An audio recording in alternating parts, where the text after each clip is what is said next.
Salut tout le monde. Aujourd'hui, on a reçu un aimant 360 de chez Magnétar, donc je vais vous montrer comment l'assembler.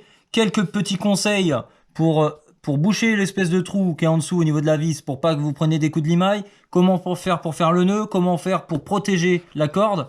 On va tout faire. Et puis aussi pour essayer d'entretenir votre aimant pour pas qu'il s'abîme de trop, on va mettre quelque chose à l'intérieur de la coque qui va amortir les chocs. Donc c'est parti, allez.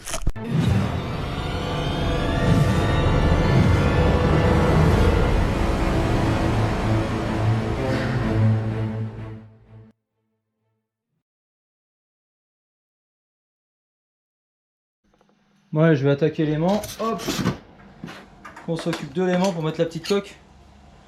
Donc, comme j'ai déjà expliqué dans plusieurs vidéos, le mieux à faire, bah déjà ça, le joint comme ça, vous le virez. Hein. Vous le virez, ça sert vraiment à rien. Vous essayez de trouver, regardez, un petit joint de plomberie comme ça. Hop, un joint plat comme ça, du même diamètre que la vis. Parce que le problème c'est que là, voilà, ça c'est le diamètre de la vis, impeccable. Mais le problème c'est ce qu'ils fournissent, regardez, c'est nul quoi. Donc quand on serre, le problème c'est que le joint il s'écarte, il se casse et puis terminé quoi. Donc là, vous prenez du silicone, vous prenez ce que vous voulez en silicone. Hein. Je vous laisse l'embarras du choix, le mieux c'est du silicone de carrosserie. Donc là, j'en ai pas, donc je vais faire autrement. Un petit gant, parce que ouais. Le mieux c'est de mettre un petit gant quand même, parce que du mastic, vous en allez en avoir plein les doigts sinon. C'est vraiment abusé. Alors, on va se mettre là-dessus pour pas en mettre partout. Ah vache, ça aimante ça. Tiens, ça je le cherchais partout, dis-moi. Hop. Alors, vous en mettez bien à l'intérieur. Pas trop non plus, hein, ça sert à rien, vous voyez. Là j'en ai mis un strict minimum. Vous étalez bien comme ça, bien dans le fond. Il n'y a pas besoin de mettre énormément. Hein. Il suffit d'avoir une couche de 3 mm sur les côtés, ça suffit largement. Au fond c'est pareil, hein, l'aimant il sera collé dans le fond, donc il n'y a pas besoin de mettre non plus énormément de mastic quoi.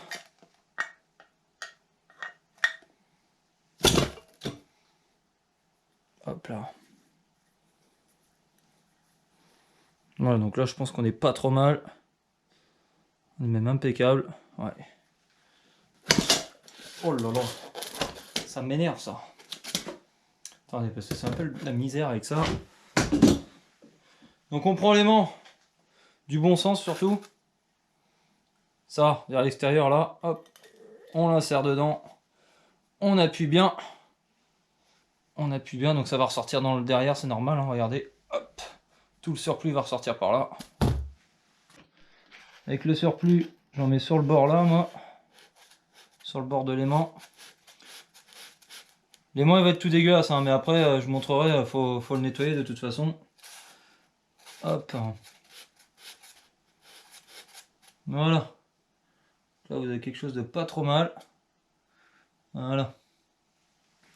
Comme vous voyez là, il est vraiment bien appliqué. Allez, je vais enlever les gants, je vous reprends tout de suite. Donc ensuite, on met la petite vis. Ici. Voilà. Oh là là. Il va y en avoir partout, hein, c'est normal. On va essayer de faire au mieux quand même. Vous mettez hop, le triangle.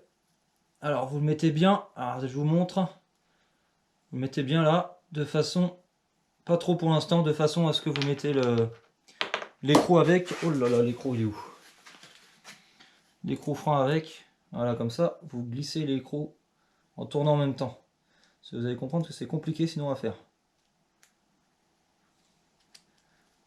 Voilà. Ah bah là pour l'instant je suis pas encore arrivé au frein donc c'est bon. Voilà, là on est au maximum. Maintenant je vous montre la suite. Bon là ça va être un peu la grosse galère. Il vous faut un gros tournevis cruciforme. Mais là attendez, on va changer d'endroit. Je vais le faire ça à un autre endroit. Voilà, moi j'ai mis un tournevis dans l'étau. Vous le posez là, bah, de toute façon c'est aimanté donc ça tient bien, en plus c'est dedans. Et là vous prenez une clé de 13. Ça va pas être facile hein, parce que ça va s'aimanter. Vous voyez, vous n'allez pas y arriver du premier coup hein, au début. Voilà. Ah là là. Voilà, vous mettez bien la clé de 13 dedans et vous tournez en même temps que l'anneau, comme ceci.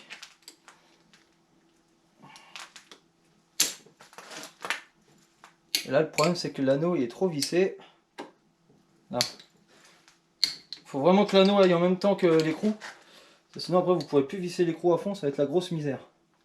Et sauf que là on est à fond. Sinon il faut prendre la fourche là sur le côté et faire de travers comme ça, vous voyez. Voilà. Et là on peut continuer à visser. Voilà. C'est vraiment la misère. Et une fois que c'est mis, c'est mis. Voilà, une fois que l'aimant est fait. Et là il est vraiment serré. Ça va pas bouger du tout. Donc là maintenant vous le nettoyez avec du diluant de nettoyage. Bon, après ce que j'ai mis comme mastic ça va, ça s'enlève au chiffon à la limite. Faut bien frotter, il s'enlève bien au chiffon. Histoire que l'aimant soit un peu plus propre quoi, ça serait bien. Voilà. Et du coup je vais vous montrer la petite technique que j'ai balancée sur les réseaux sociaux il y a à peu près 1 an et demi. Et je suis plutôt content parce que je vois beaucoup de pêcheurs qui le font. Pour boucher le trou, pour éviter que vous ayez de la limaille qui est là, vous prenez une petite pièce d'1 centime. Tout simplement. Alors, attendez, c'est aimanté. Hop, vous la mettez là, bien au bord du trou. Donc après, pour pas vous embêter, parce que si vous mettez dans l'étau, vous allez vous embêter. Vous prenez le carton, vous le mettez à l'envers, vous enfoncez le truc là, donc au moins comme ça. Et vous prenez un tournevis sur l'arrière, vous mettez là et vous tapez là. Voilà. Et là du coup, le trou est bouché. Ce qui veut dire que vous serez plus embêté par la limaille qui va se mettre dans le trou et tout. Et à chaque fois que vous allez frotter avec l'aimant, vous allez vous prendre des bouts de limaille. Donc voilà. Donc l'aimant est prêt. Donc maintenant on va mettre la corde. Donc quelque chose que je ne veux pas voir, parce que j'en vois certains qui le font. Mousqueton comme ça, là. Regardez. Non, ça n'existe pas. Non, ça, le mousqueton, c'est pas fait du tout pour faire ça. Hein. Le mousqueton, si vous voulez, c'est pour l'accrocher à un point ou autour de votre taille comme ça, pour éviter que vous perdez l'aimant, en fait. Vous voyez ce que je veux dire? Que la corde parte à l'eau. L'aimant, le mousqueton, c'est pas fait du tout pour aller là, quoi. Donc déjà, si vous le mettez là, niveau solidité, déjà, là, vous réduisez la solidité. C'est une corde à 1400 kg. Là, vous réduisez carrément la solidité. Et en plus de ça, vous avez plus d'accroche pour se bloquer entre les cailloux et tout. Donc non, ça, faites pas ça surtout. Donc pareil à ce niveau-là. Pareil, je vois qu'ils font comme ça. Ils mettent là. Comme ça. Franchement, c'est bien. C'est bien de faire comme ça, franchement. Je trouve que c'est pas trop mal. Mais le problème, c'est que, vous voyez, à bouger, ça peut se barrer. Vous voyez, ça peut se barrer, ça peut bouger. Il suffit que la boucle elle reparte par ici, bah, c'est terminé, quoi. Vous perdez l'aimant. Donc non, le conseil, c'est vraiment de faire autrement. Au pire, vous faites comme ça et vous repassez, hop, toute la corde dans l'intérieur. Ah, j'ai passé toute la corde dedans et après, hop là. Voilà. Là, on est sûr que ça peut aller. Vous voyez ce que je veux dire? Bon, pareil, petit conseil que j'ai toujours fait depuis que j'ai des aimants. Grosse coche blindée. Et on y va, on en met sur la longueur là.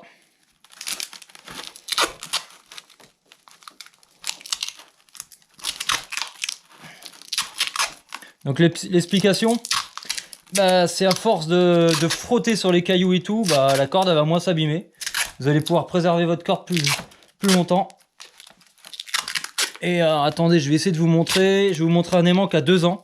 Je vais vous montrer la corde dans quel état qu'elle est grâce à ça. Je vous montre ça dans 2 secondes. Donc voilà, c'est mis. Donc voilà, pour moi, l'aimant est terminé d'être monté pour l'instant. Donc voilà, ça c'est mon DMD Pro 500 kg. Donc la corde, bah, comme vous pouvez la voir, regardez. Elle s'enlève un petit peu, mais elle est dans un état nickel. Regardez, elle est même pas effilée, rien du tout. Donc essayez de comparer avec des cordes que vous avez déjà utilisées dans l'état qui sont au bout de 2 ans. Mais là, je peux vous enlever ça. La corde est vraiment dans un état magnifique. Bon, et ça, c'est ma petite personnalisation. Bah, on marque le nom. Hein.